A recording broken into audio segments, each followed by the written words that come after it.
Hi, this is Sarit Switzer, and welcome to the It Is Taught podcast, a podcast devoted to the teachings of Rabbi Shneur Zalman of Liadi as recorded in his most famous work, the Tanya.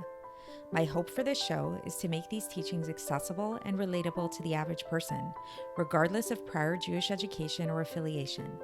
The episodes follow the prescribed daily study portions and are meant to serve as practical lessons in how to live your life as your true self and develop an authentic and powerful relationship with your Creator.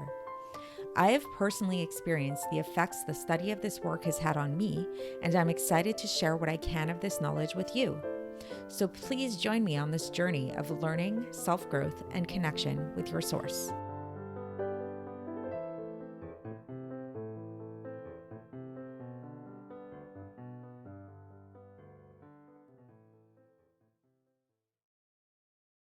Hi, and welcome to the It Is Taught podcast. This is episode 32 for the 20th of Teves in a leap year. And today we are continuing with chapter 12, where we are exploring the topic of the Beinoni, the hero of our book, which is called the Sefer Shel Beinonim, the book of the intermediate man, as the Beinoni is called an intermediate person. And yesterday we began to talk about who is this intermediate person, who is this Beinoni? And we left off a little bit with a question last time. So if you remember, if you want to go back and listen to yesterday's episode, please do so. That probably would be important to understand today and what's going to be coming up later on. Is we talked about how the Beinoni is somebody who never allows their animal soul's garments to overtake them. So what this means, practically speaking, is such a person never sins in any way in thought, speech, or action. So that's pretty amazing, and we said that never, ever in their life, not even for a moment, do they allow these garments to overtake them. And so if you think about that, then the question is, what makes this person different than a tzaddik, than a truly righteous person? Somebody who never sins, somebody who never ever allows their animal soul to overtake them in thought, speech, or action.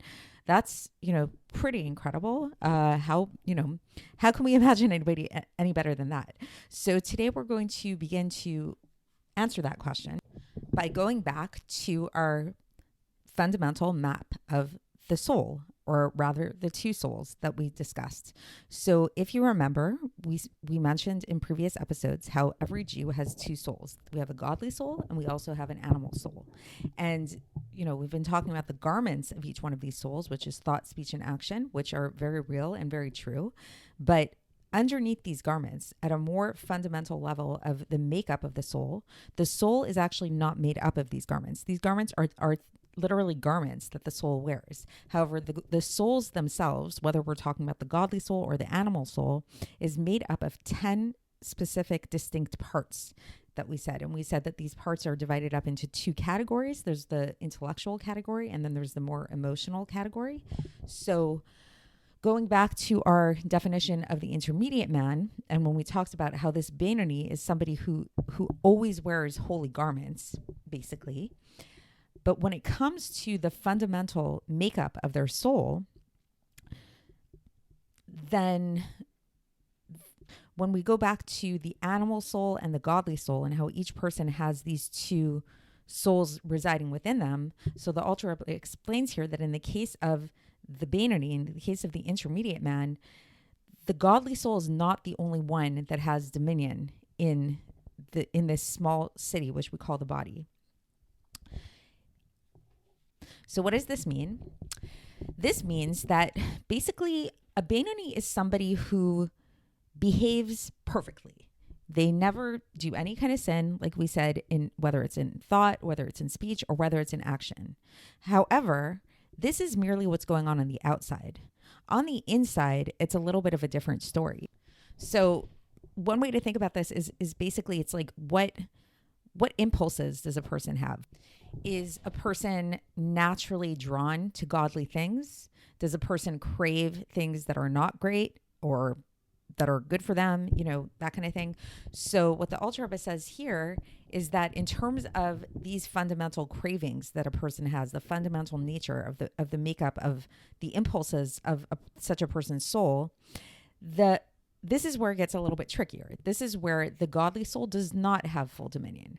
it does at times. So, for example, when a person is reading the Shema or praying, like specifically, in the time of like Shmoneh Esrei, like the Amida prayer, during prayer.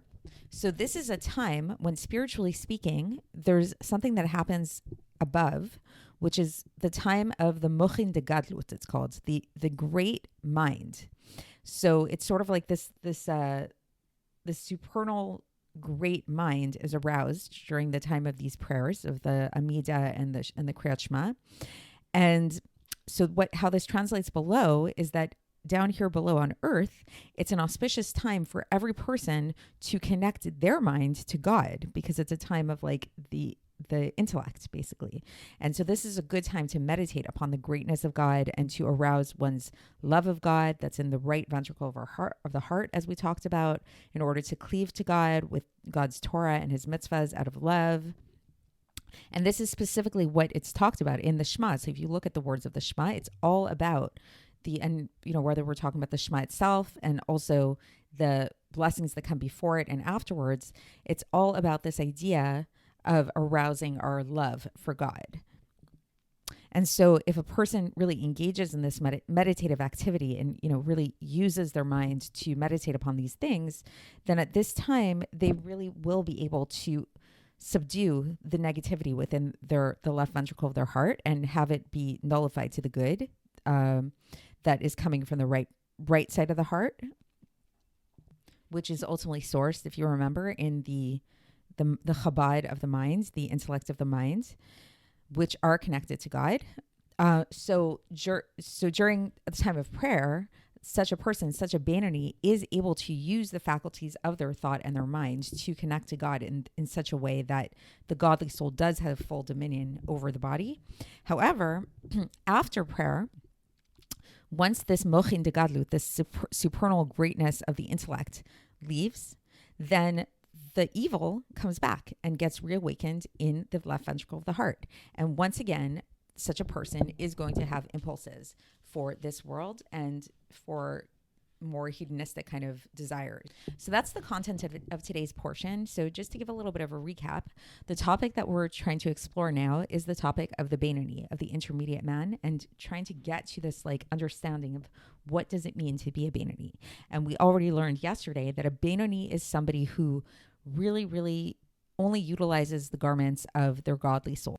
So whether such a person is thinking or speaking or behaving in a certain way, all of these behaviors are only done in accordance with the godly soul, because these garments they're only utilizing such garments that are those that are of the godly soul.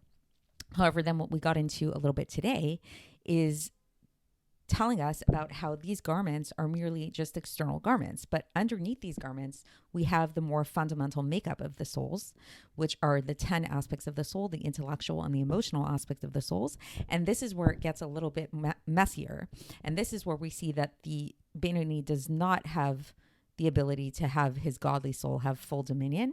And we talked about how there are times when he is able to have the godly soul rule over the animal soul. And this is specifically during prayer or during Kriyat Shema, because this is a time when supernally there is this arousal of this great intellect. And so that allows a person to use their intellect to really connect with God in this really fundamental kind of way, where they're able to totally subdue the evil within them. However, the moment that the prayer is over, that's gone. That auspicious time is gone, and it's not something that's really very lasting. And then those impulses do come back, and so then a person does. So this shows that a person has not really fundamentally transformed their soul in a very fundamental way, even though their garments do totally only express God. So we will continue this tomorrow, when we will continue to explore what it is that defines a Beinoni, and I will speak with you then. Thanks for listening to the It Is Taught podcast, hosted by Sarit Switzer. This podcast is dedicated in loving memory of my maternal grandfather, Avraham Yitzchak ben Binyamin HaKohen of blessed memory. Music by Shoshana. If you enjoyed this episode and would like to support the show, please share it with others and subscribe on YouTube, Apple iTunes, Spotify, or wherever you listen to podcasts. And make sure to leave us a 5-star review. To find out more about the It Is Taught project, including more information on my soon-to-be published book, please visit our website, itistaught.com. To catch the latest from me, follow me on Facebook, Instagram, and Twitter. Looking forward to speaking with you tomorrow, and until then, have a great day.